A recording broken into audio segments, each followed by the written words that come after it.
Managing your wealth post-sale. This is such a critical topic. Maybe a lot of time has been spent thinking about and leading up to the practice sale. But what comes next is really important. I encourage you to first take a look and take inventory of your personal balance sheet. After the sale, what are the best ways to use the proceeds across the balance sheet? Should you deploy to pay down debt? What do you do with the assets? And what's the impact on your net worth? These are all important considerations to explore together with your financial planning team. After that, income planning is really an important part of this equation. And what I mean by that is considering after post-sale, if you continue to stay on clinically, you may see a reduced salary compared to what you were paying yourself before. What portion of the portfolio needs to supplement that income? And if it's a full transition to retirement, it's a whole nother equation that needs to be considered regarding how to best plan for that income coming out of the wealth that's been generated from the sale.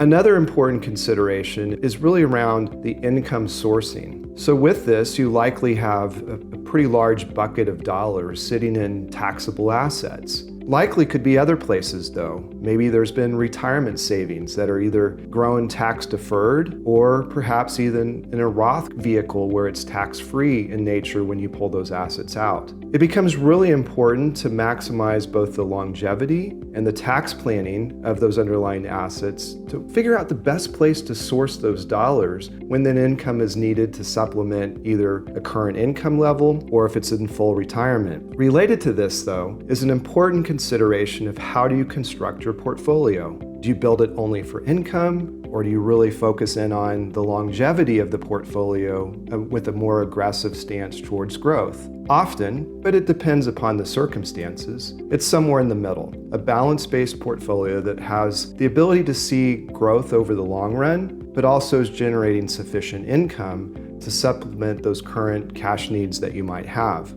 Equally important is looking at the tax planning considerations. And what I mean by this is during the year of the sale, it's likely that you're going to have an increased level of income. It may put you into the upper threshold of tax brackets. And what are some ways that you can mitigate those taxes? Well, in another section, we've talked more specifically, but generically, if you're charitably inclined, there could be things like contributing to a donor-advised fund in which you can take some deductions off of that current income and still find a way to give charitably, perhaps over multiple years. It's important to consider that things change, and as things change, you're not locked into one plan. You can make adjustments along the way. Your financial planning team and advisor team can do modeling to test and scenario out what should those changes look like based on things in your life or perhaps even externally, things that have taken place with the overall market environment and where you're at. So this is an important consideration of just taking a look at your plan is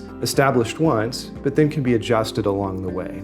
Wanted to share an example. I know a doctor that had sold a practice, in this particular case, was retained on the practice for a while, but at a reduced salary. So basically had received a nice windfall of dollars from the sale, but his income was lower going forward. And so some planning needed to take place on how to best do this. Before we had a chance, our team to work with him was kind of doing this on his own, and he quickly realized that what he was pulling out of his portfolio, he was spending way too fast. So it took some planning, some looking across the different things that we said, looking first at the balance sheet, the overall picture, looking at how to best source that income, how to do this in a tax-efficient way, and then make adjustments perhaps either to lifestyle or spending or where that dollars are coming from in the most tax-efficient manner. In the end, happy to report this doctor is in really good footing, pleased with the way in which his portfolio is supplementing his income and able to continue with the lifestyle that he and his family have come to appreciate over the years. So in conclusion, don't underestimate the importance of managing your wealth after the sale. And it's especially important to do so with the expert advice of your financial planning and tax planning teams. We at Earned are here to serve you and to help make these decisions more clear so you have the confidence to move into this next phase of whatever life has for you. We look forward to working with you. Thanks so much.